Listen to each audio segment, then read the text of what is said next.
Amén. Vamos a abrir, hermanos, la palabra del Señor en el Evangelio de Marcos. Hemos venido estudiando este Evangelio y ahora corresponde comenzar el capítulo número 13. De manera que vamos a buscar el Evangelio de Marcos, el capítulo número 13.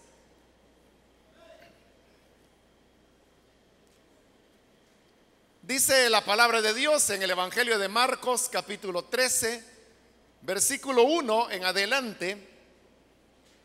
Cuando salía Jesús del templo, le dijo uno de sus discípulos: mira, maestro, qué piedras, qué edificios. ¿Ves todos estos grandiosos edificios? Contestó Jesús. No quedará piedra sobre piedra, todo será derribado. Más tarde estaba Jesús sentado en el monte de los Olivos, frente al templo, y Pedro, Jacobo, Juan y Andrés le preguntaron en privado: dinos, ¿cuándo sucederá eso? ¿Y cuál será la señal de que todo está a punto de cumplirse?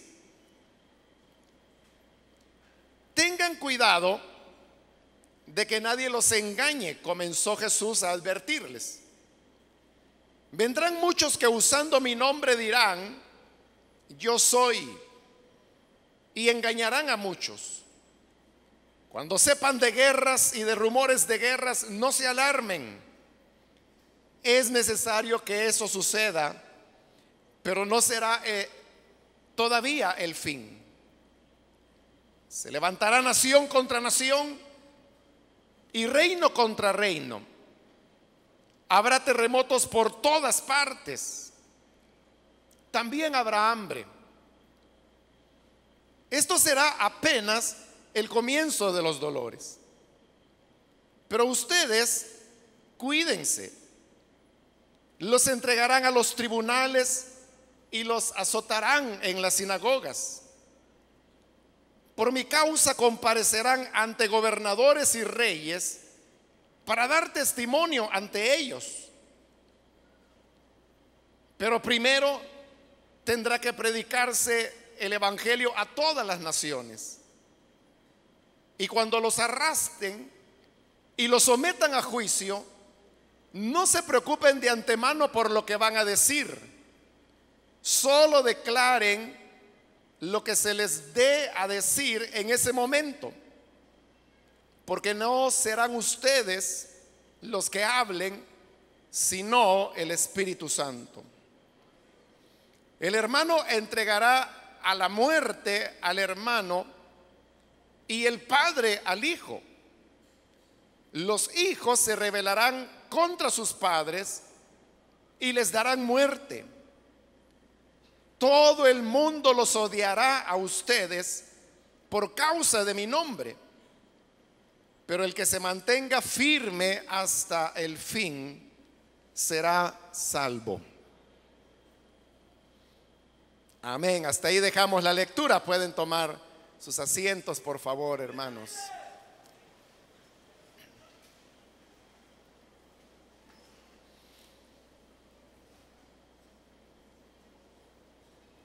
Hermanos, hemos leído los primeros versículos de este capítulo 13 del Evangelio de Marcos. Y como usted se habrá dado cuenta, con estos versículos que hemos leído, comenzamos lo que se ha conocido como el sermón profético del Señor Jesús.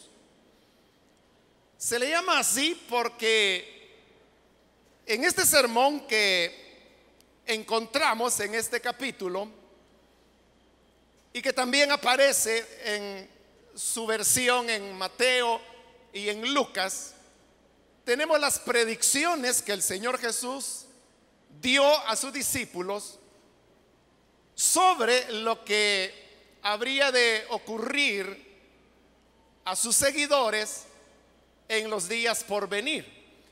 Pero todo esto relacionado con el templo en Jerusalén. Recordemos que hasta este momento lo que el Señor Jesús ha tenido alrededor del tema del templo ha sido, hermano, el tema de la confrontación. Porque desde el momento que el Señor Jesús llegó a Jerusalén, y lo vimos en el momento cuando estudiamos esa parte del Evangelio de Marcos, Jesús llegó precisamente para expulsar a los mercaderes y a los vendedores que habían dentro del templo. Cuando estudiamos ese pasaje, reflexionamos, hermanos, acerca que esos vendedores constituían una red de extorsión que los sacerdotes habían establecido y que precisamente dirigían ellos con el propósito de explotar los sentimientos religiosos de las personas para obtener de ellos ganancia. Lo que Jesús condenaba, como lo dijimos en esa oportunidad, no era el hecho de que las personas vendieran, sino que lo que condenaba era que se utilizara la fe y la devoción de las personas para forzarlos a comprar los animales y cambiar las monedas al precio que ellos establecían. Por eso es que no se trataba de simples ventas que habían en el templo. No era que las personas hubieran convertido el templo en algo así como lo que son nuestros mercados, aprovechando que ahí había gente, entonces dice, bueno, yo voy a poner aquí mi venta de tomates, como diría cualquiera, ¿no? O sea, no era eso, porque las personas respetaban lo suficientemente el templo como para no hacer eso. Pero eran los sacerdotes que, abusando de las reglamentaciones que Dios había dado a través de Moisés, obligaban a las personas a comprar exactamente lo que ahí se vendía, es decir, que ellos vendían a precios mucho más elevados, porque de otra manera no había opción de poder ellos ofrecer sus sacrificios al Señor y recibir la bendición sacerdotal, que para ellos era fundamental por el hecho que ellos eran una economía agrícola y ellos dependían de la bendición de Dios para que los campos pudieran ser fructíferos, para que pudiesen venir las lluvias y así poder tener la cosecha y los alimentos que ellos necesitaban. Por supuesto que eso desagradó muchísimo a las autoridades religiosas, y así es como vinieron las confrontaciones que estuvimos estudiando en el capítulo 12. Es decir, que Jesús había llegado para desafiar al templo, lo que él representaba, las personas que estaban ahí, que eran los sacerdotes. Y esto, hermanos, no era otra cosa más que un chocar directamente contra lo que era un elemento de poder dentro de la sociedad israelita. Más bien era el único elemento de poder, porque el otro que había era, hermano, la autoridad romana, que era el imperio romano, el ejército de ocupación. Pero eso, hermanos, era algo que era externo, era extranjero, no era propio de las condiciones que se daban dentro del pueblo de Israel. El único poder que había dentro de la sociedad israelita era el poder religioso que estaba representado de manera visible y muy majestuosa, porque era muy majestuoso el edificio, en el templo. Pero eso es lo que el Señor está atacando. Por eso, como le he dicho en otras oportunidades, el Señor Jesús no hizo nada, hermanos, por tratar de hacer llevadera su relación con los dirigentes religiosos. O sea, Él no hizo nada por suavizar las cosas. Al contrario, lo que el Señor hizo fue como hacer cada vez más dura la confrontación. Él fue desafiando aquellos elementos que se consideraban los más sagrados o los intocables dentro de todo lo que era el orden religioso como los judíos lo reconocían. En el versículo 1 de este capítulo 13 se nos dice que cuando salía Jesús del templo, porque recordemos que las confrontaciones del capítulo 12 todas se han dado en el patio del templo.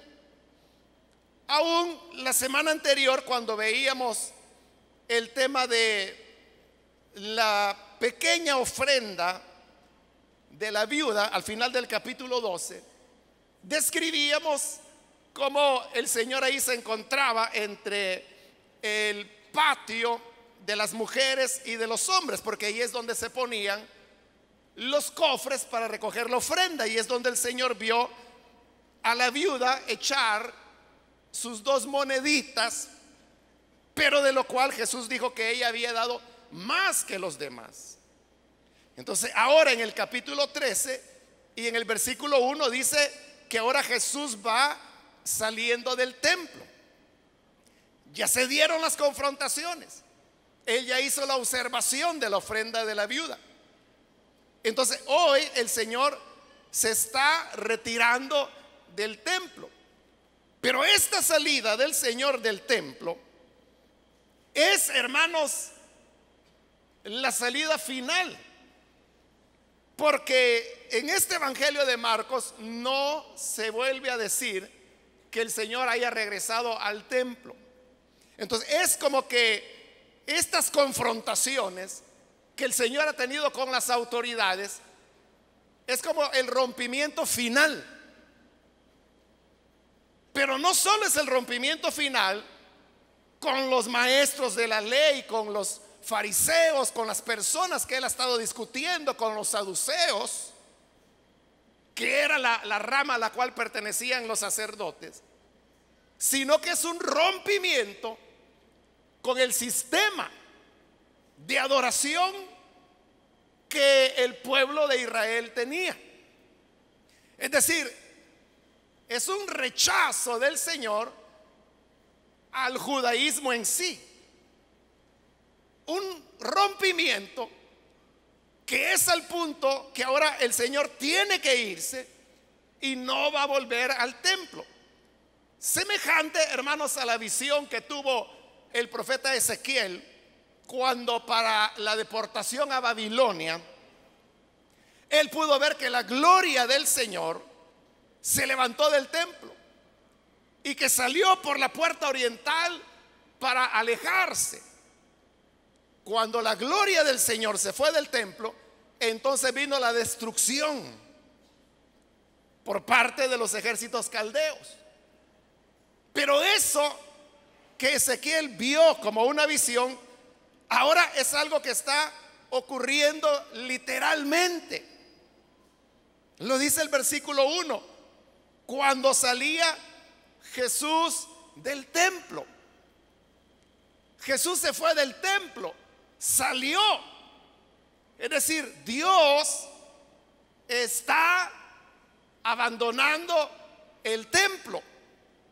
Y cuando Dios abandona algo, significa que eso que fue abandonado no por descuido, no por falta de interés, sino porque ha perdido su sentido y su valor, de tal manera que no es ya más útil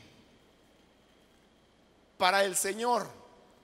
Y al no ser más útil, Él lo abandona y lo deja de lado para buscar otro templo. Jesús salió del templo judío, como lo vemos en este versículo 1, porque iba para entrar en otro templo. ¿Usted sabe cuál era el otro templo al cual Jesús iba? Bueno, unos pocos sí, ya cayeron, pero la mayoría no. El otro templo es la iglesia. Somos nosotros. O sea, no el edificio, sino que nosotros. Por eso es que Pablo dice que nosotros somos templo del Dios vivo. El Señor Jesús ahora está morando en nosotros, en los creyentes, como cuerpo de Cristo. Somos el templo del Señor. Entonces Él está dejando de lado un edificio de piedra enorme, majestuoso, pero está cambiándose para otro templo, que es ahora un templo viviente. Porque donde quiera que la iglesia se reúne, como Él lo dijo, donde 2 o 3 están reunidos en mi nombre, ahí estoy yo en medio de ellos. Entonces, ese es el templo del Señor. Donde quiera que nos congreguemos, hermanos, ahí es el templo del Señor. Ahora estamos reunidos acá. Aquí está el templo del Señor. Pero durante la semana usted se reúne en una célula, en una casa. Ahí en esa casa donde hay 2 o 3 y seguramente más reunidos, ahí está el Señor. Por lo tanto, ese es el templo del Señor. Eso es lo que usted tiene en su casa. Si usted es anfitrión, no es un grupo de hermanos que usted tiene. No es que usted diga, es que yo abro las puertas de mi casa para recibir a los niños porque tengo una célula infantil o una célula juvenil o una célula de adultos. Lo que usted tiene ahí es el cuerpo de Cristo. Es la morada de Dios. Entonces, Jesús sale del templo porque va a su nuevo templo. Pero ahora que el Señor va saliendo, fíjese qué pensamientos hay en el Señor y lo que está ocurriendo en este momento.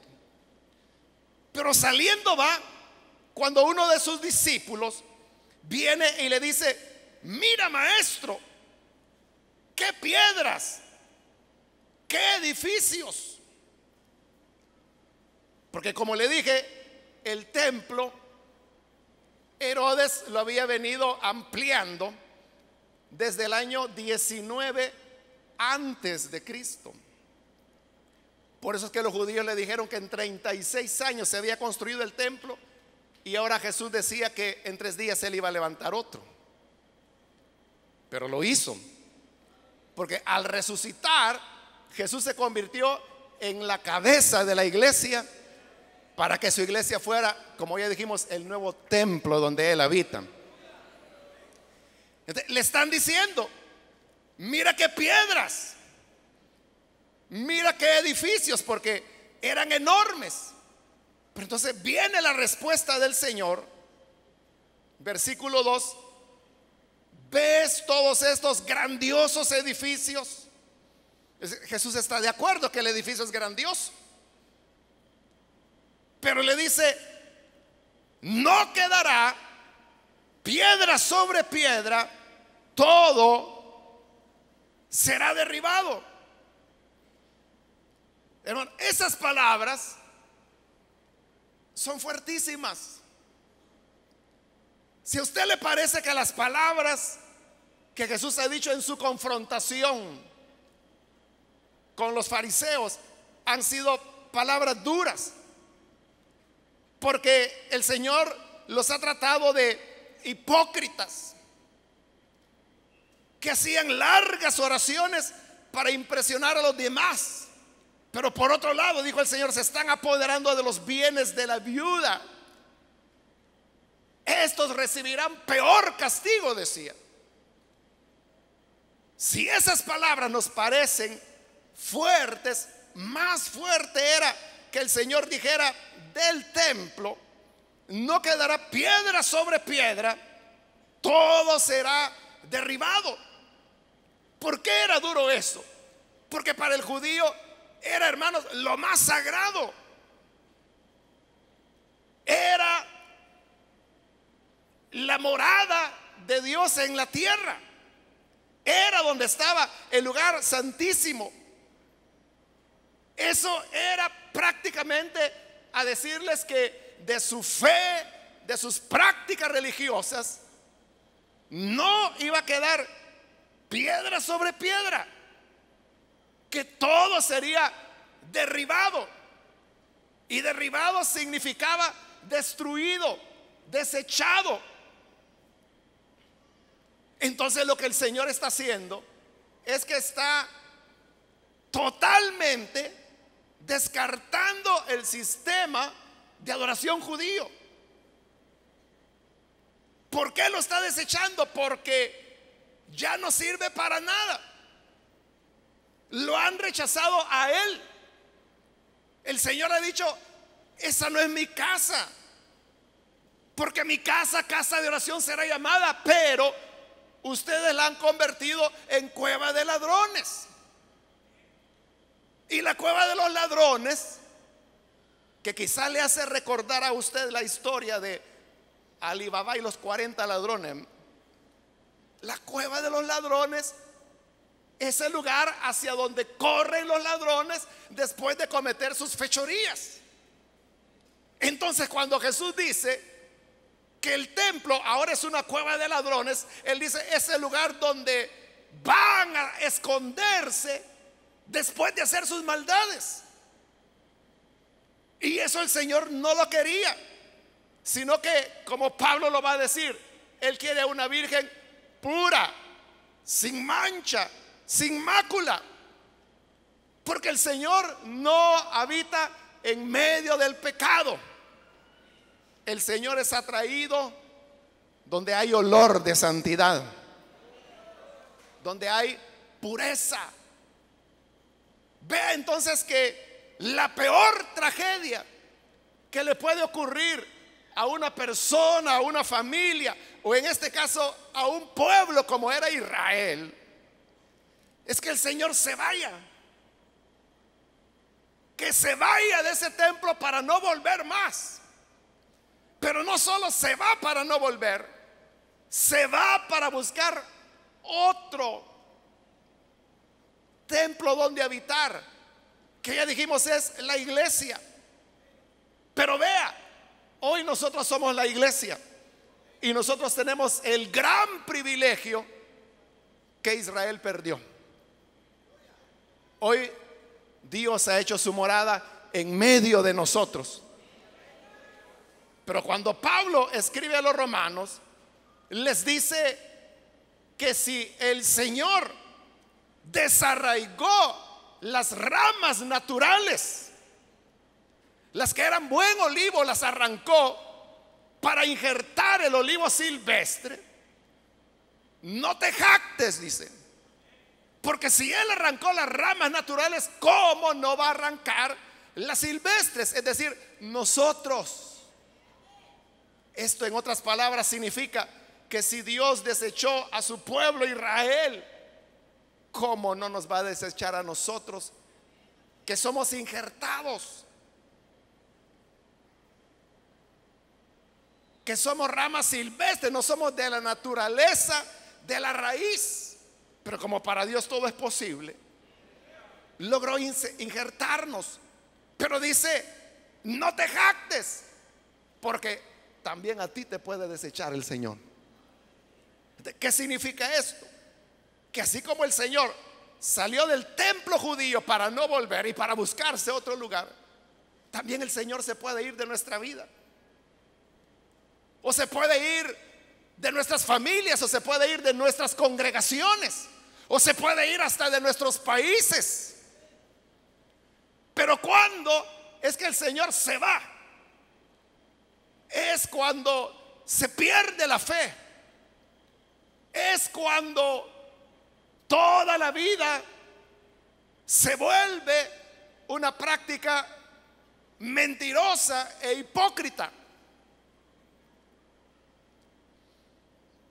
Como acá, el Señor decía, hacen largas oraciones para impresionar, cuando las cosas que hacemos ya no las hacemos porque sinceramente queremos recibir del Señor una respuesta, o sinceramente queremos encontrarnos con Él, sino que lo hacemos solo por impresionar, solo por construirnos una imagen religiosa. Cuando eso se da, es cuando nos llegamos a convertir en sepulcros blanqueados. Y usted sabe que el sepulcro blanqueado por fuera está muy blanco,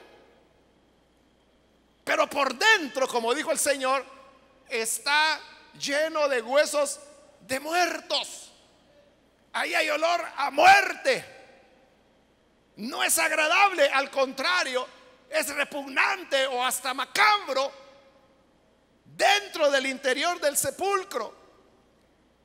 Pero eso es el estado moral. Así ve el Señor a aquellos que llevan una vida de apariencias, que por fuera son muy religiosos, que eran como los fariseos, que les gustaba hacer largas oraciones, que utilizaban vestiduras largas, que hacían las oraciones en pie en las esquinas de las plazas para ser vistos, que se hacían acompañar de un trompetista cada vez que iban a dar limosna.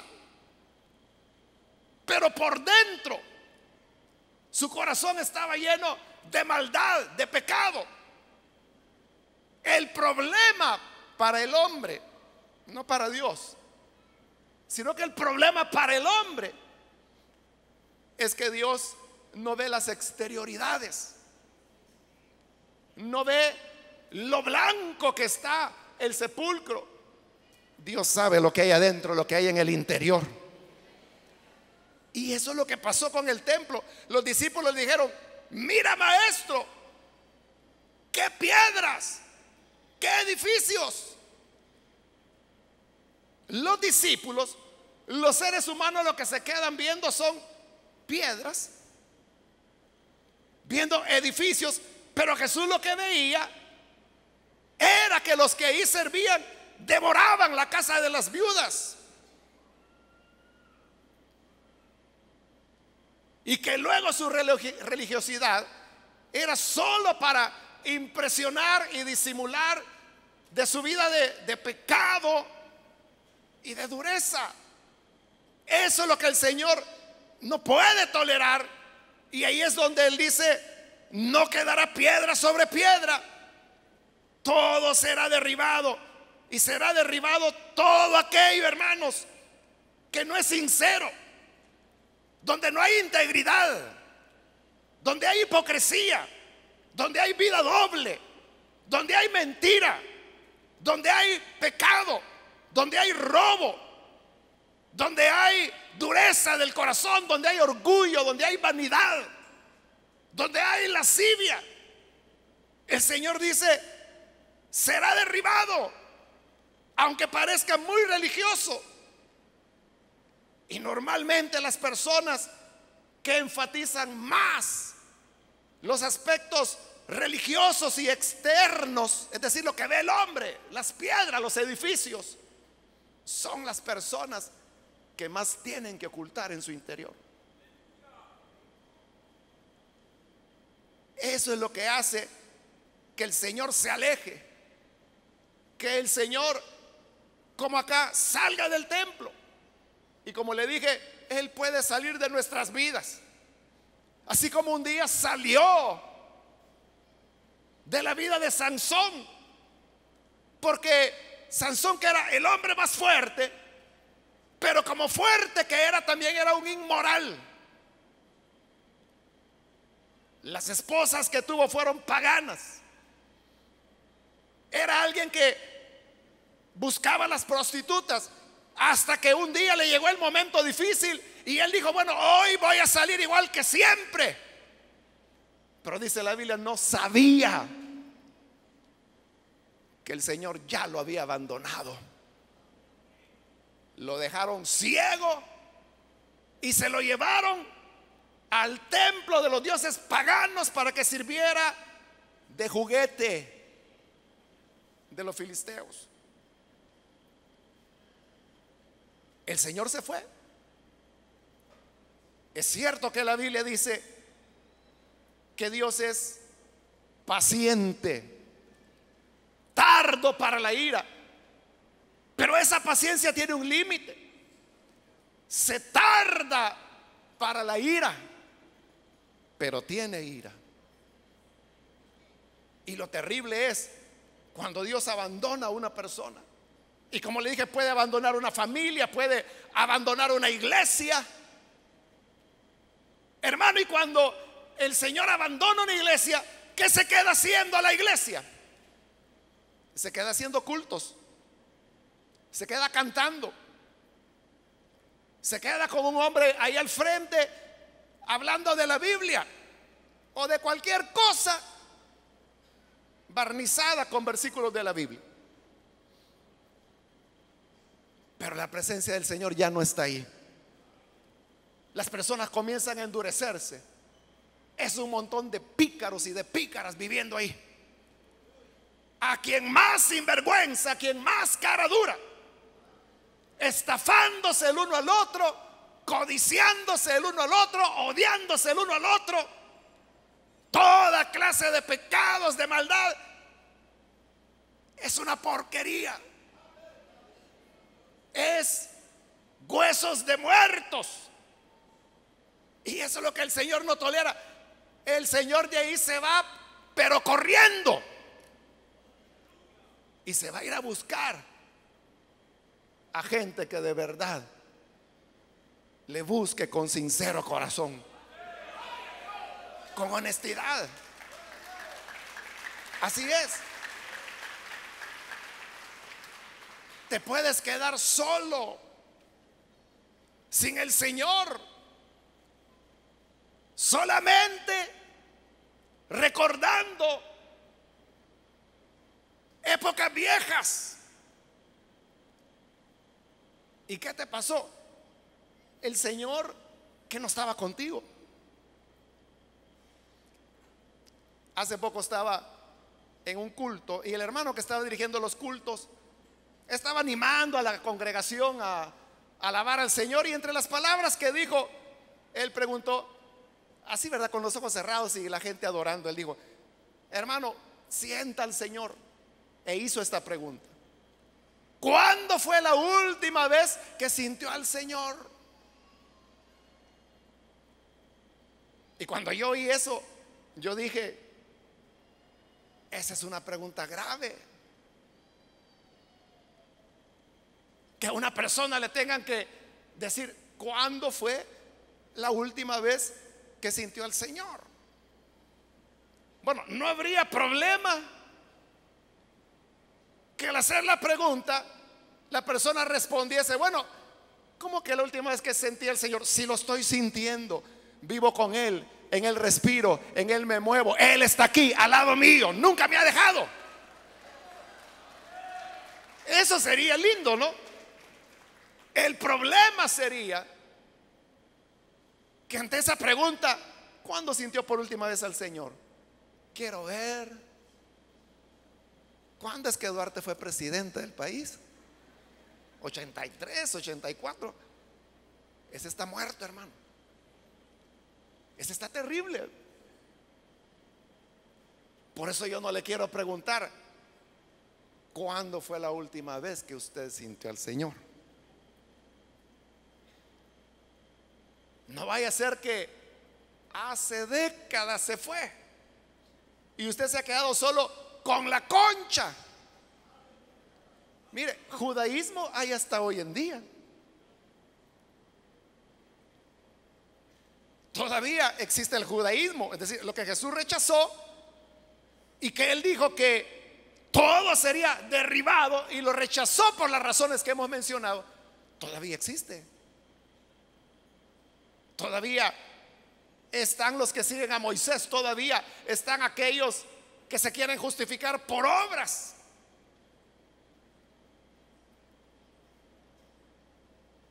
Hace 2000 años que Jesús salió de ahí y todavía no se enteran.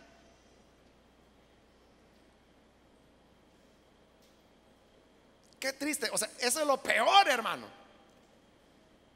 Está mal que el Señor se retire de una persona, pero la persona siente y dice: sentí que la gracia del Señor se apartó de mí por algo que hizo, ¿no? Bueno, pero ese por lo menos siente. Pero aquel que la gracia del Señor se apartó de él, que el Señor lo desechó y que está para ser derribado, pero esa persona no se ha dado cuenta y sigue adelante y sigue como diácono o sigue como diaconisa. Puede seguir como supervisor, como líder, como supervisora. Puede ser quien sea. Pero quizá el Señor salió hace mucho. Y no solo se fue, sino que se fue diciendo palabras fuertes. No quedará piedra sobre piedra. Todo será derribado. No quedará ninguna apariencia, porque ya le dije que es gente que se jacta de la apariencia y dice: yo tengo la Biblia más grandota de la congregación. ¿Y de qué te sirve tenerla si ni la lees? Es que ya me la puedo de memoria, no necesito leerla. ¿Y de qué sirve que te la sepas de memoria si no la obedeces? Si no la vives. Pero para ellos eso es lo importante, que tienen la Biblia más grandota. No digo que sea malo tener una Biblia grande, sobre todo si usted ya no ve. Mejor que sea grande y no que ya no pueda leerla. Pero que no olvidemos la necesidad de la integridad en la vida cristiana. Entonces, el punto es: el Señor todavía estará con nosotros. Y si usted dice: sí, Él prometió estar con nosotros todos los días hasta el fin del mundo.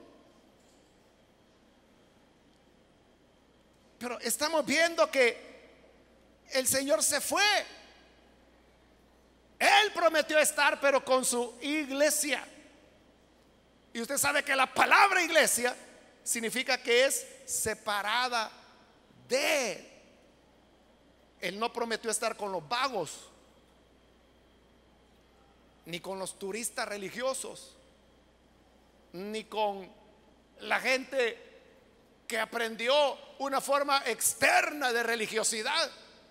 Es decir, que se convirtieron en nuevos fariseos. No prometió estar con ellos, prometió estar con los que le adoraran en espíritu y en verdad. La adoración es espiritual. En primer lugar, la adoración y el servicio a Dios es espiritual, no es de formas, no es, hermanos, de elementos puramente externos. En espíritu y en verdad. La adoración al Señor debe ser verdad. Verdad significa sinceridad, transparencia. Y si tú dices: pero todos los hombres fallan, pero nosotros no hemos sido invitados a compararnos con hombres. Jesús dijo, Sermón del Monte, Mateo capítulo 5: sed perfectos como vuestro Padre que está en los cielos es perfecto. ¿Quién es nuestra referencia? ¿Con quién tenemos que compararnos? Bajo la excusa de que todos los hombres fallan, busca al que más se ha enlodado para compararse con Él. Pero Jesús dijo: sean perfectos como su Padre que está en los cielos es perfecto. Con Él es que tenemos que compararnos. De otra manera, el Señor se va a ir y nos va a dejar y va a ir por otro lugar, y en ese otro lugar la gloria del Señor comenzará a manifestarse y las personas van a llegar y van a experimentar una renovación, y luego usted se pondrá celoso y va a decir: no, esos porque son medio mundanos. No, si ahí es pura emoción, pero ahí no está la presencia. Aquí está la gloria de Dios. Y quizás habrá ya años que la gloria del Señor se fue. Todavía estará el Señor en usted, en su vida. Todavía estará en nuestra congregación. Todavía estará en nuestro país. ¿Sabe? Si el Señor se va, ¿qué vamos a hacer? No tenemos más que a Jesús. Si Jesús se va, ¿qué nos va a quedar, hermanos? ¿Qué tenemos o qué tendríamos si la gloria del Señor se alejara de nosotros? Sillas, un galerón, pero ¿y eso para qué sirve? Lo que necesitamos es la presencia del Señor con nosotros. Es lo que dijo Moisés: Señor, si tu presencia no irá con nosotros, aquí nos quedamos. Mejor no nos movemos de acá. Si no vas a ir con nosotros, aquí me siento y de aquí no me levantan, pero ni con una grúa, dijo Moisés. ¿Qué iba a hacer él con todos los israelitas en medio del desierto? Pero el Señor le dijo: mi presencia irá contigo. Es la presencia del Señor la que nosotros necesitamos. Roguémosle al Señor entonces que no se vaya, porque si Él se va, no va a quedar piedra sobre piedra. Todo será derribado. Hace unos días, 3 o 4 días, recibí un material de una entidad en los Estados Unidos que hace estudios sobre temas de religión. Y allí dice que cada día, hablando de los Estados Unidos, 320 estadounidenses cada día se van de las iglesias. Y en este año que estamos, se van a cerrar más de 10,000 iglesias en los Estados Unidos. ¿Qué pasó? ¿Por qué la gente ya no siente atractivo ir a las iglesias? ¿Por qué las iglesias se están quebrando? ¿Por qué las iglesias están tan vacías que ya no pueden pagar la energía para iluminar el edificio y tienen que rentársela a hispanos para poder sobrevivir y no perder los edificios? ¿Qué pasó? Algo comenzó a oler mal ahí, hermanos. Algo comenzó a fallar que los fue alejando. Hermanos, mejor que perdamos todo. Si se quieren llevar las sillas, se quieren llevar el edificio, que nos quitaran todo por la razón que sea, que se lo lleven todo. O como dijo Lutero, que se lleven la casa, que se lleven las tierras, que se lleven a la mujer, que se lleven a los hijos, pero de Dios el reino queda. Que se lleven lo que quieran, pero que nos dejen a Jesús con nosotros. Que nos dejen su presencia, porque si tenemos su presencia, que se lleven todo, Él nos dará algo mejor. Pero sin su presencia podríamos tener todo lo mejor, pero no quedará piedra sobre piedra, todo será derribado. Que Dios nos ayude, hermanos, que nos ayude para ser honestos, para examinarnos, porque el problema comienza acá en el corazón. Acá es el problema. Si todavía hay amor, o si nos hemos llenado de amarguras, de envidias, de rencores. Tenemos más enemistades dentro de la iglesia que todas las que tuvimos en la vida de pecado afuera. Pero que el Señor nos ayude, que la verdadera fe es amar al enemigo. Vamos a orar, vamos a cerrar nuestros ojos y vamos a inclinar nuestro rostro.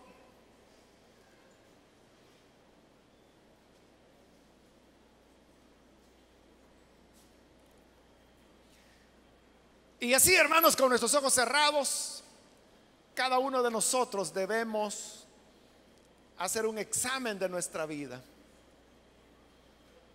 Y hoy es el momento para venir delante de Dios y confesarle a Él aquellas cosas que ocultas, aquellos elementos vergonzosos de los cuales no te atreverías a hablar.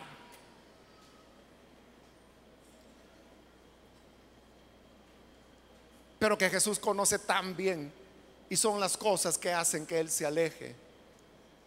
Hoy es el día cuando podemos decirle: Señor, perdóname, yo me arrepiento, Señor, ya no quiero seguir así.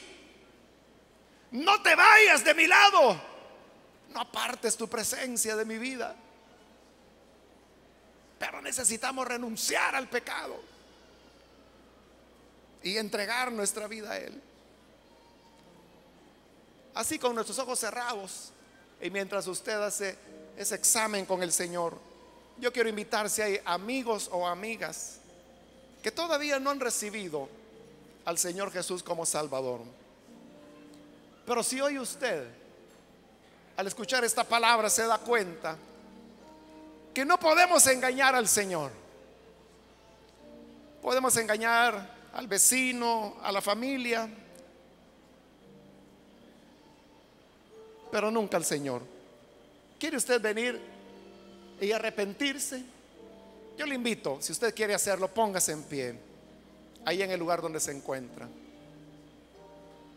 Todo aquel amigo o amiga que por primera vez necesita creer en el Señor, entregarse a Él, recibirlo como Salvador, póngase en pie ahí en el lugar donde se encuentra. Póngase en pie. Venga para que el Señor le perdone. Quiero ganar tiempo, y si hay hermanos o hermanas que se han alejado del Señor y usted sabe que se fue descuidando, fue dejando enfriar su amor por el Señor, pero hoy quiere reconciliarse, póngase en pie también.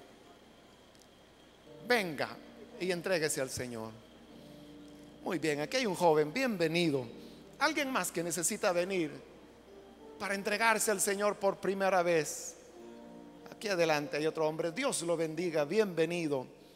Alguien más, acá hay otra persona, Dios la bendiga, bienvenida. Acá en medio hay otro muchacho, bienvenido también. ¿Alguna otra persona que necesita venir para entregarse al Señor por primera vez o reconciliarse? Ya no es el tiempo de fingir. Los discípulos dijeron: mira qué piedras. Pero Jesús veía los corazones, no las piedras, no los edificios. Dios no ve nuestra apariencia, ve nuestro corazón. ¿Necesitas que la sangre de Cristo te lo limpie? Ponte en pie y ven, vamos a orar. Si hay algún otro amigo, amiga que necesita creer en el Señor, póngase en pie. O necesita reconciliarse, póngase en pie también. Venga, vamos a orar. Muy bien, ahí atrás hay un joven. Qué bueno que los jóvenes están viniendo. De este lado hay otra persona. Bienvenida. Dios le bendiga. Alguien más que necesita venir. ¿Cuándo fue la última vez que sentiste al Señor? ¿Cuándo fue la última vez que experimentaste su presencia?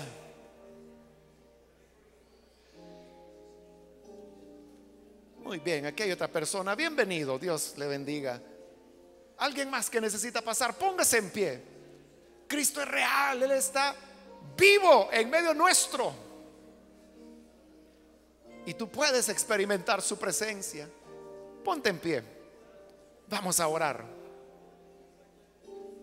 Ven, no te avergüences.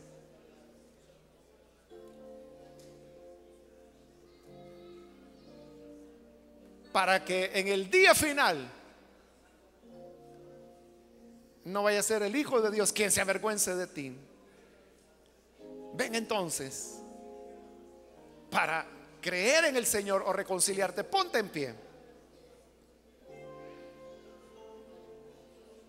Acá hay otra persona, Dios la bendiga. Alguien más que necesita pasar, puede ponerse en pie. Yo le animo para que no desaproveche la oportunidad. Voy a finalizar este llamado.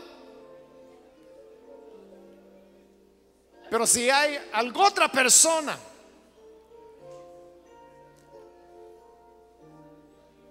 que por primera vez necesita venir al Señor o reconciliarse, póngase en pie, porque este es ya el último llamado que hice y ya no lo voy a repetir.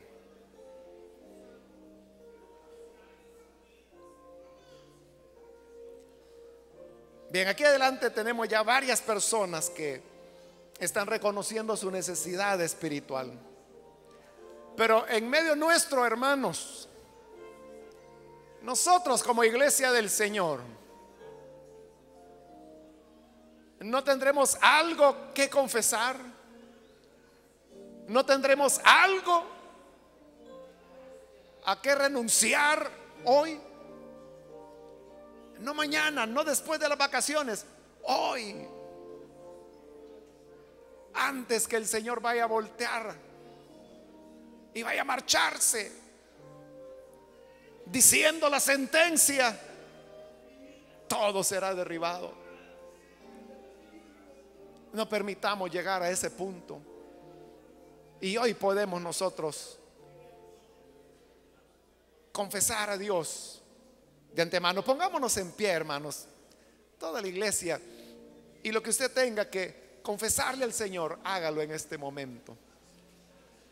Padre, venimos ante tu presencia y ponemos ante ti cada una de las personas que están aquí al frente, como también aquellos que a través de televisión o radio están abriendo sus corazones para entregar sus vidas a ti. Queremos, Padre, rogarte ante ti que pueda ver nuestras vidas, nuestros corazones, y venimos para confesar ante tu presencia, Señor. Tú conoces, Señor, nuestro corazón. No podemos ocultarte nada. Sabes lo que hay en el interior de nuestro corazón.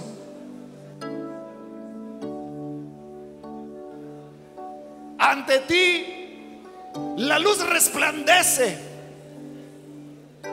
Y Señor, sabes lo íntimo de nuestro corazón. Conoces lo que hablamos en secreto. Conoces lo que hacemos en lo reservado de nuestras habitaciones. Y aún conoces nuestros pensamientos, nuestras intenciones, nuestras motivaciones. No lo podemos ocultar. Y sabemos, Señor, que estas cosas son las que te alejan. Estas cosas son las que hacen que tú te retires. Pero ahora venimos ante ti, Señor, con arrepentimiento, para decirte: perdónanos, límpianos. Confesamos a ti, y por la gracia de tu palabra, por la gracia de tu Espíritu Santo, venimos para renunciar y dejar de lado todo aquello que es contrario a tu palabra. Danos un corazón transformado, cambiado. Perdónanos, límpianos, lávanos más y más. Pon nuestros pies sobre la senda recta. Quita de nuestros corazones la dureza. Quita de nuestros corazones la insensibilidad. Y ayúdanos a depender de ti, de tu presencia. Señor, sin ti estamos sin esperanza. ¿A quién iremos si tú no estás? ¿A quién iremos? Solamente tú tienes vida, palabras de vida eterna para nosotros. Cámbianos, muélenos, renuévanos, haznos vasos nuevos. Nuestro barro que se echó a perder, rómpelo. Rompe nuestras vidas, Señor, y modélanos de nuevo. Por doloroso que sea el proceso, pero hoy, Señor, renunciamos a todo excepto a ti, a todo aquello a lo cual nos hemos acoplado. Renunciamos a ello excepto a ti. Solo a ti necesitamos, Señor, y solo a ti desea nuestra alma.